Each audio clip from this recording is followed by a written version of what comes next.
সালাম স্টিল ভোটের গাড়ি নিয়ে খুলনা ২ আসনে রয়্যাল মোড় থেকে যুক্ত হচ্ছেন সহকর্মী তরিক ইসলাম। সেখান থেকে নির্বাচনী খবর জানাবেন তিনি। সালাম স্টিল ভোটের গাড়ি নিয়ে আজ আমরা রয়েছি খুলনা ২ আসনের রয়্যাল মোড় এলাকায়। এখানে যেই খুলনা জেলার যে ৬টা আসন রয়েছে সেই ৬টি আসনের মধ্যে মূলত ভোটের প্রতিদ্বন্দ্বিতা হতে যাচ্ছে খুলনা ২ আসনের বিএনপি এবং জামায়াতের প্রার্থীদের মাঝে। আমরা সারাদিন এখানে ভোটার যারা রয়েছেন তাদের সাথে কথা বলেছি, জানতে চেয়েছি আসন্ন নির্বাচনে ভোটারদের মনোভাব কি। আমাদের পাশে একজন ভোটার রয়েছে, তার কাছে একটু জানতে চাইবো, সামনে তো নির্বাচনের প্রার্থী যারা আছে প্রার্থীদের কাছে আপনাদের প্রত্যাশা কি থাকবে, কি চাইবেন আপনারা প্রার্থীদের কাছে? ভালো কিছুই চাবো, যে দেশটা ভালো থাকুক, ভালোভাবে চলুক, যেরকম চলার সেরকম চলুক। এখন যা বর্তমানে যা সিনসিনারি হচ্ছে এগুলো ঠিক হচ্ছে না। আমরা চাচ্ছি যে সুষ্ঠুভাবে দেশটা চালানোর মতন সেরকম একজন সুষ্ঠু লোক চাই আমরা। খুলনার আইন শৃঙ্খলা পরিস্থিতি কেমন দেখছেন আপনি? খুলনার আইন শৃঙ্খলা বলে আপনারা তো নিজেরাই দেখতে পারতেছেন যে খুলনার অবস্থা কী অবস্থা আছে। কোনো যাত্রী নেই, আমাদের কোনো ভাড়া নেই, ইনকাম নেই কোনো আমাদের।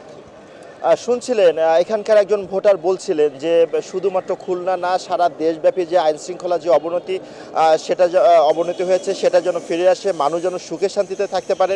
সর্বোপরি প্রার্থীরা যারা আগামী ভোটের মাধ্যমে নির্বাচনের মাধ্যমে জয়লাভ করবেন তারা যেন মানুষের জীবনমান উন্নয়নে বিশেষ ভূমিকা রাখেন, এমনটাই তাদের প্রত্যাশা। খুলনা রয়্যাল মোড় থেকে এই ছিল আমার কাছে সবশেষ। ভূমিকম্প সহনীয় মোস্ট ডিউরেবল দেশের প্রথম থার্মেক্স রড সালাম স্টিল। সালাম স্টিল বোঝে ডিউরেবিলিটি। সালাম স্টিল, মোস্ট ডিউরেবল স্টিল।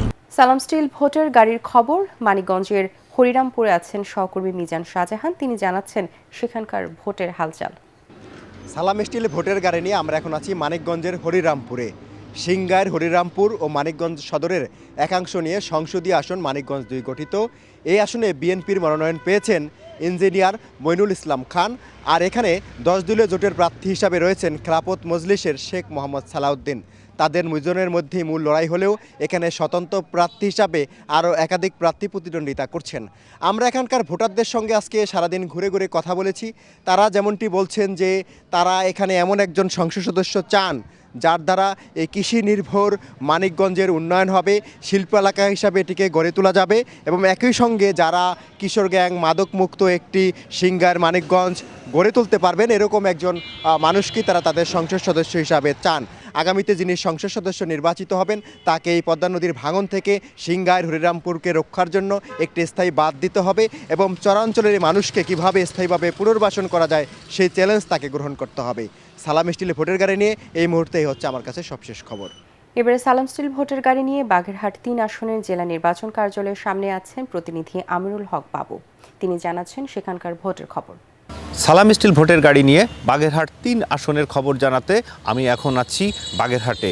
বাগেরহাটের 4টি সংসদীয় আসনের মধ্যে সবথেকে কম ভোটারের আসন হলো বাগেরহাট ৩ আসন। এই আসনে যারা বিগত দিনে নির্বাচন করে আসছেন তারাই কিন্তু এই আসনের প্রার্থী হিসেবে রয়েছেন। তবে এই আসনের যারা বাংলাদেশ জাতীয়তাবাদী দল বিএনপি, জামাত ইসলামী বাংলাদেশ এর যে 2 জন প্রার্থী রয়েছে তাদের যেমন এই এলাকায় নির্বাচনী বিগত দিনের অভিজ্ঞতা রয়েছে, তেমনি বাগেরহাট 2 আসনের সাবেক এমপি তিনিও কিন্তু স্বতন্ত্র প্রার্থী হিসেবে এখানে নির্বাচন করছেন, যেমনটি তিনি বাগেরহাট 1 ও 2 আসনেও করছেন। সব মিলিয়ে কিন্তু তিনি 3টি আসনে স্বতন্ত্র প্রার্থী হিসেবে নির্বাচন করছেন। এই আসনের যে 2টি উপজেলা, রামপাল উপজেলা ও মোংলা উপজেলার সাধারণ মানুষের সঙ্গে যিনি কাঁধে কাঁধ মিলিয়ে থাকবেন, এই এলাকার মানুষের উন্নয়নের জন্য কথা বলবেন, এমন প্রার্থীকেই তারা নির্বাচন করবেন বলে বলছেন এখানকার ভোটারেরা। আমিরুল হক বাবু, এটিএন বাংলা, বাগেরহাট।